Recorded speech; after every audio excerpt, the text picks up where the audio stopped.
गुरु ब्रह्मा गुरु विष्णु गुरुर्देवो महेश्वर गुरु साक्षात् परम ब्रह्म तस्मै श्री गुरुवे नमः। सदाशिवसमारंभां शंकराचार्य मध्यमाम् अस्मदाचार्य पर्यंतां वंदे गुरु परंपराम्। ओम श्री गुरुभ्यो नमः।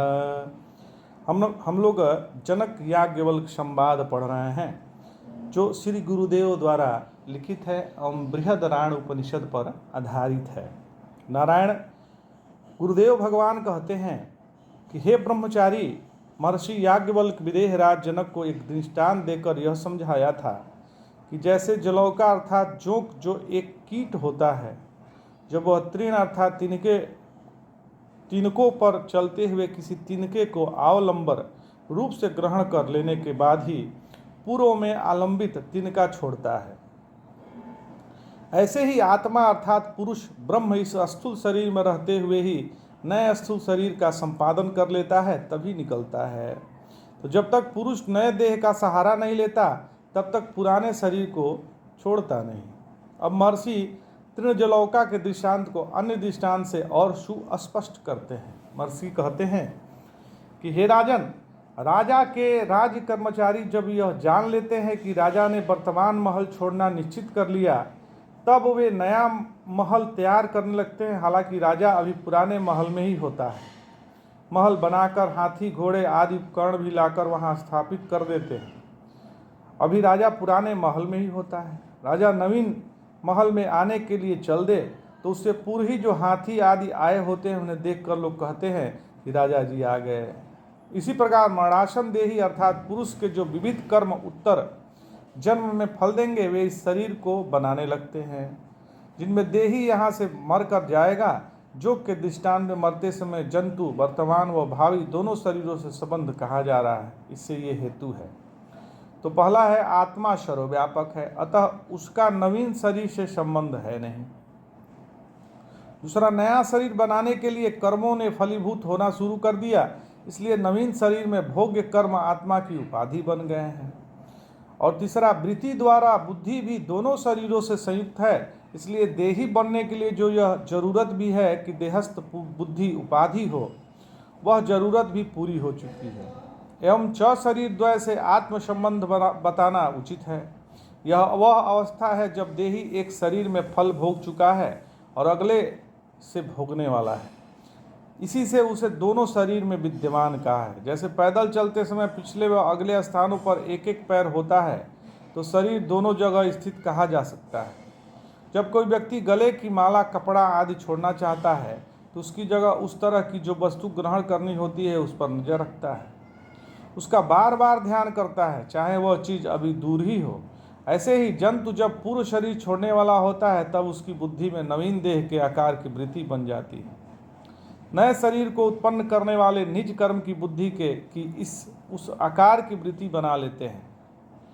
कर्मों को बुद्धि सहित जाना है, अतः यद्यपि बुद्धि का वर्तमान शरीरारंभ कर्मों से अभी संबंध समाप्त नहीं हुआ, तथापि वह नवीन शरीरारंभक कर्मों के अनुसार नवीन शरीराकार की वृत्ति बना लेता है। जैसे किराए पर लिए पूर्व मकान को छोड़ने से पूर्व उसमें रहते हुए ही नए मकान के किराएनामे इत्यादि कागजात तैयार कर लिए जाते हैं। जैसे दे दीप्यमान तेज आग लोहे के पिंड को अपने समान बना लेती है, लेकिन उस पिंड को छोड़कर जाते हुए उसे पुनः लोहा मात्र ही बना देती है। गर्मी और आकाश आग से तो सदा संबंध है, अतः वे उसके साथ चले जाते हैं। लोहे में उनकी प्रतीति इसी से थी कि लोह अग्नि का तदात्म था, अब वह हट गया तो लोहे में गर्मी व चमक भी प्रतीत होना बंद हो जाती है। इसी प्रकार पुरुष जड़ अस्थूल शरीर को छोड़ते हुए इसे सर्वथा ज्ञान शून्य बन जाता है।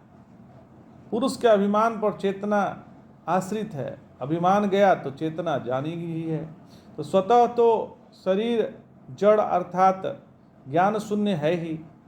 तो जब तक पुरुष को इस स्थूल शरीर में अभिमान था तब तक वह शरीर ज्ञान वाला, चेतना वाला था। अभिमानी बुद्धि वृत्ति द्वारा होता है। तो बुद्धि ने जब इस शरीर की वृत्ति बनाना बंद कर दिया तब आत्मा का इस शरीर में अभिमान समाप्त होना ही है। तो श्रुति भगवती ने प्रकृति में शरीरम निहत्य, शरीर को मारकर और अविद्याम गमयित्वा, इसे अविद्या रूप बनाकर आत्मा जाता है, ऐसा कहा है उसे। हे राजन, हमने तुम्हें समझा दिया। अब इस हे राजन, भगवती श्रुति आगे यह भी कहा है कि जैसे स्वर्णकार पुराना आभूषण गलाकर मिले स्वर्ण से नया आभूषण गढ़ता है, ऐसे आत्मा इस शरीर को समाप्त कर उसके उपादान अज्ञान के रूप में पहुंचाकर पुनः उससे नया शरीर बना लेता है। इसे और भी समझा देते हैं।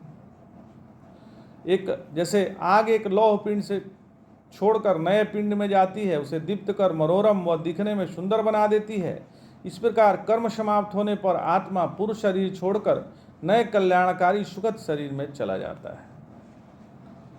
तो हे राजन, इस प्रकार पाप समूह से मोह में पड़ा हुआ आत्मा पुण्य क्षीण होने पर अनेक सुखों से संपन्न मनोहर राजा देवता आदि पुरुष शरीरों को छोड़कर नवीनतम उपलभ्यमान कुत्ते आदि शरीरों को अपने लिए सुखद मानने लगता है।